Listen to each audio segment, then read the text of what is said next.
Hello, ladies and gentlemen. My name is Mr. Julian, and welcome to another session of Read Aloud.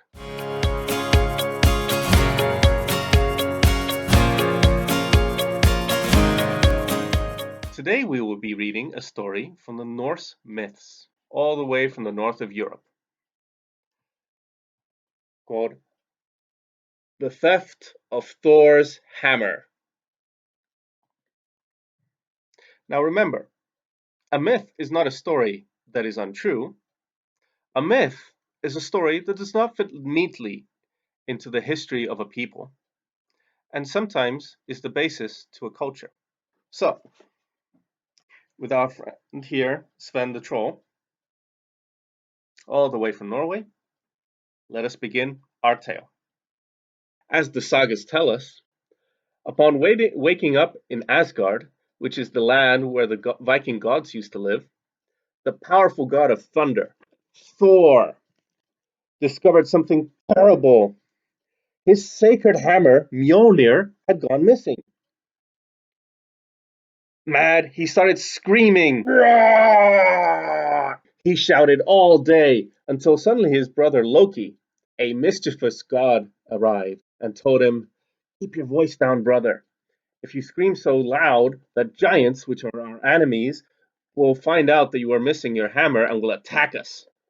I will find out myself who stole it from you." Loki went to visit Freya, the goddess of beauty, right here, to ask her for some magic hawk feathers with which he could use to fly to Jotunheim, the land where the ice giants lived, to investigate the robbery. Once Loki arrived to the world of giants, on a ledge he saw their prince, Thrym. He came close to him and asked him cautiously about the hammer until he managed to get Thrym to confess that it was him who had taken the Mjolnir and he had hidden it far underground. He would only bring it back if they would promise the goddess Freya would come and visit him dressed as a bride so that he could marry her. Loki went back to Asgard and told his brother what he had found out.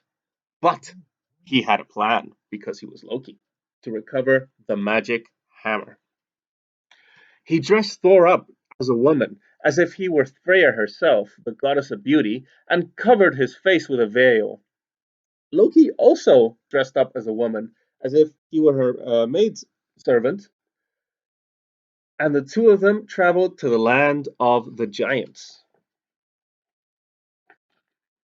Now, the prince of giants, Thrym, was very happy when he saw who he thought was his fiancée and gave a great banquet in their honor, in which all the giants would sit around an enormous wooden table. During the meal, Thor, who was still disguised as a bride, ate an entire ox and a dozen salmon, surprising the prince. But Loki calmed him down by saying, "Oh, don't worry. When she found out she was going to marry you, her love burned so great that she didn't touch a morsel of food, and that is why she is so hungry now." Okay. Now that answer satisfied the giant, who pulled out the magic hammer, Mjolnir, and set it upon the table.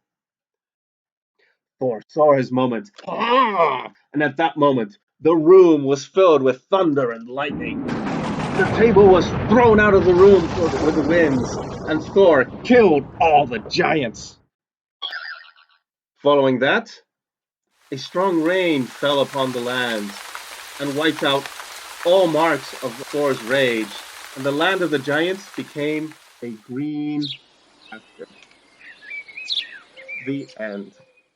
Now, it's important to notice that Thor's hammer was very important for the ancient Norsemen, and it was a symbol of power and thunder, because they looked up at the sky, they saw thunder and lightning and storms, and they thought, "Wow, this is the most powerful thing."